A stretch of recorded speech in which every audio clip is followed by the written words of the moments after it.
Hello, आपका हमारे YouTube channel जय कोचिंग प्लस में बहुत बहुत स्वागत है। यदि चैनल पर नए हैं तो कृपया चैनल को सब्सक्राइब अवश्य कर लें।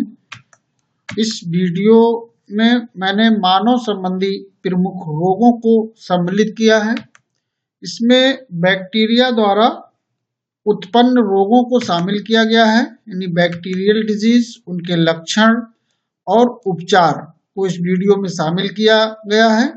कृपया वीडियो को पूरा देखें। आइए शुरू करते हैं।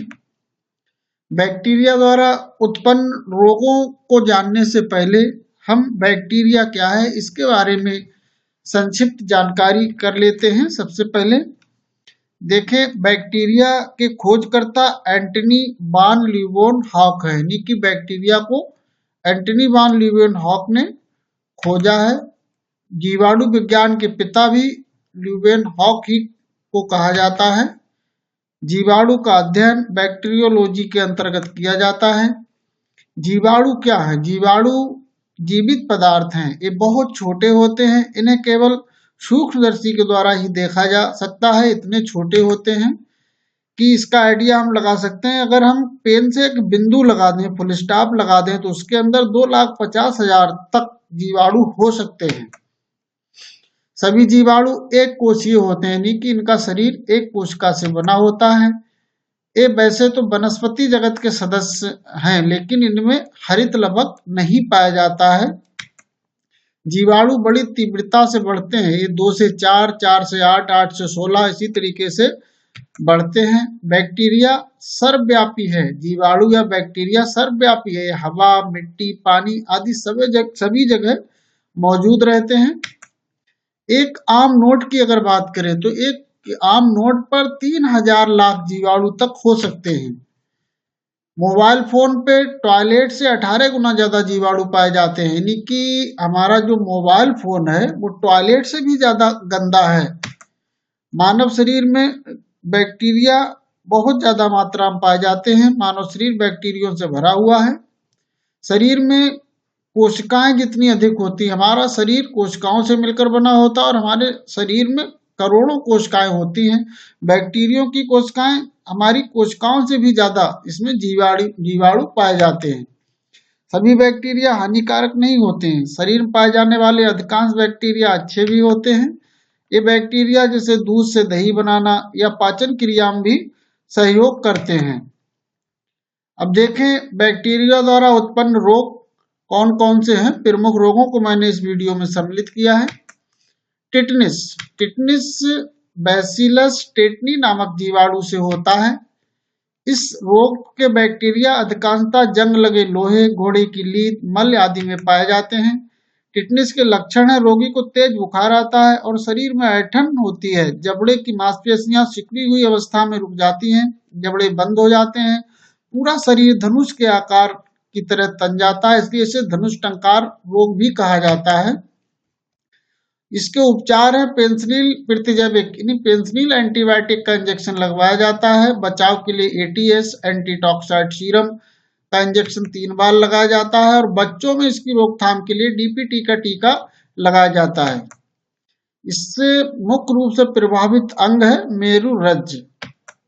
अब देखें, दूसरा बैक्टीरियल डिजीज, दूसरी बैक्टीरिया द्वारा होने वाली बीमारी है हैजा। हैजा क्या है? ये विब्रियो कालेरी नामक जीवाणु से होता है। ये रोग मक्खियों द्वारा फैलता है। मक्खियां गंदे स्थानों पर बैठकर इस रोग के जीवाणुओं को खाद्य पदार्थों तक पहुंचा देती हैं। लक्षण, रोगी को लगातार दस्त और उल्टियां होती हैं, शरीर में ऐंठन होती है, बाद में पेशाब तक रुक जाती है, जिससे शरीर में जल की कमी हो जाती है। उपचार है, हैजे का टीका लगवाना चाहिए, साफ सुथरा भोजन करना चाहिए, पानी को उबाल कर पीना चाहिए जिससे उसमें उपस्थित जीवाणु मर जाते हैं। प्रभावित अंग है पाचन तंत्र, यानी कि हैजा में हमारा पाचन तंत्र प्रभावित होता है। टाइफाइड, इससे आंत का बुखार भी कहा जाता है। ये साल्मोनेला टाइफोसा नामक जीवाणु से होता है। ये रोग पानी की गंदगी से फैलता है। इस रोग को मोतीझरा या मियादी बुखार भी कहा जाता है। इसके लक्षण है, रोगी को तेज बुखार और सिर दर्द रहता है, शरीर पर लाल दाने निकले आते हैं, बाद में आंतों में अल्सर हो जाता है। उपचार देखें, रोगी को टाइफाइड का टीका लगवाना चाहिए, क्लोरोमास्टिन ग्रुप की एंटीबायोटिक लेनी चाहिए, भोजन को मक्खियों से बचाकर रखना चाहिए और इससे प्रभावित अंग है आंत। ये आंत को प्रभावित करता है टाइफाइड। अब देखिए तपेदिक या क्षय रोग, इसे टबरकुलोसिस या टीबी भी कहा जाता है, एक संक्रामक रोग है। इसका जीवाणु है माइकोबैक्टीरियम टबरकुलोसिस, जीवाणु से होता है। इसे इक्ष्मा या काक रोग भी कहते हैं। टीबी के जीवाणु की खोज जर्मन वैज्ञानिक रॉबर्ट कोच ने 1882 में की थी। ये जीवाणु थूकने या चूमने से प्रसारित होता है। इसके लक्षण हैं, रोगी को बार बार खांसी के साथ रक्त और कफ निकलता है, हल्का बुखार बना रहता है, भूख नहीं लगती है, सीने में दर्द रहता है, सांस लेने में कठिनाई होती है, शरीर का वजन लगातार कम होता रहता है, कमजोरी बढ़ती जाती है। इसके उपचार है, इसे स्ट्रेप्टोमाइसिन इंजेक्शन दिया जाता है। इस रोग से पीड़ित व्यक्ति को PAS यानी आइसोनाइज्ड मूसे ली जाती है।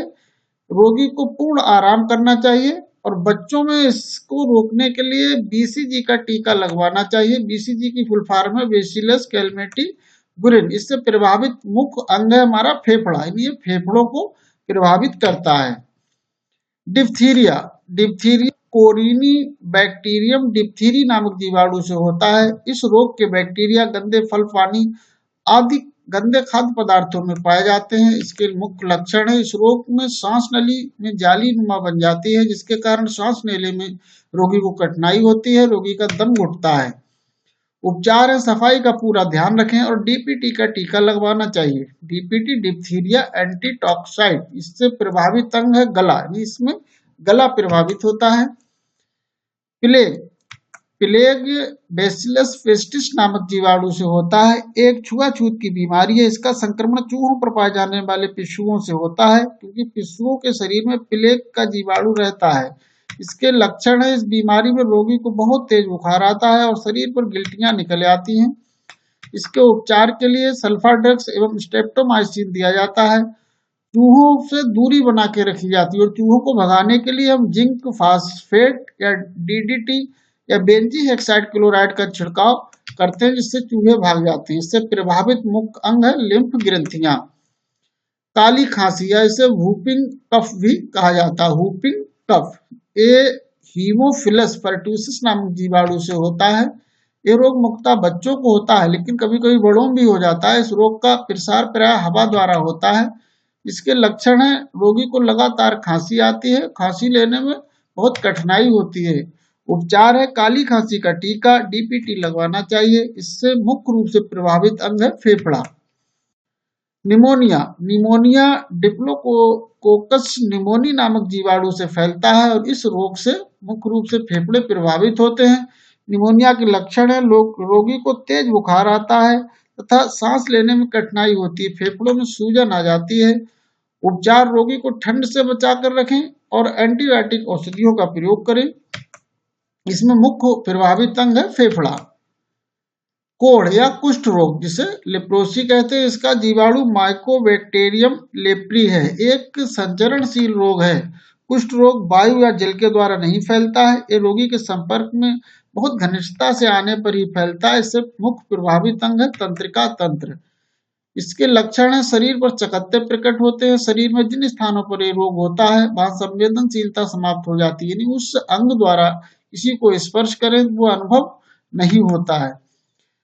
उसका मुख्य उपचार 1981 से शुरू बहुआयामी चिकित्सा पद्धति है, जिसमें MDT मल्टी ड्रग ट्रीटमेंट दिया जाता है। इसमें 3 दवाएं शामिल हैं, डेप्सोन, क्लोफाजिमीन और रिफेमिसिन। ये लाइलाज नहीं, इसका इलाज संभव है। अब देखें, बैक्टीरिया के संक्रमण से बचने के लिए हम कुछ सावधानियां रख सकते हैं। आइए देखें। छींकते समय नाक एवं मुंह को रुमाल से ढक लेना चाहिए। पब्लिक साबुन का इस्तेमाल ना करें, यानी ऐसे साबुन का इस्तेमाल ना करें जिससे बहुत लोग इस्तेमाल कर रहे हों। हाथ मिलाने से बचें। अपनी पर्सनल सामान किसी के साथ शेयर ना करें, जैसे कपड़े, खाना, पेय बोतल, चश्मा इत्यादि। पीड़ित व्यक्ति की चीजों का इस्तेमाल बिल्कुल ना करें। हमेशा स्वच्छता का ध्यान रखें। असुरक्षित यौन संबंध से बचें। बग के काटने से रक्षा करें। उचित समय पर टीका लगवाएं। संक्रमण के समय घर पर रहें। घाव खरोंच आदि को खुला न छोड़ें। यदि पशुओं के संपर्क में रहते हैं तो विशेष सावधानी बरतें। पशुओं के संपर्क में आने के बाद हाथों को अच्छी तरीके से साबुन या सैनिटाइजर से धुलें। इससे आगे आने वाली वीडियोज में वायरस से होने वाले रोगों को शामिल किया जाएगा, प्रस्तुत किया जाएगा। वीडियो देखने के लिए बहुत बहुत धन्यवाद।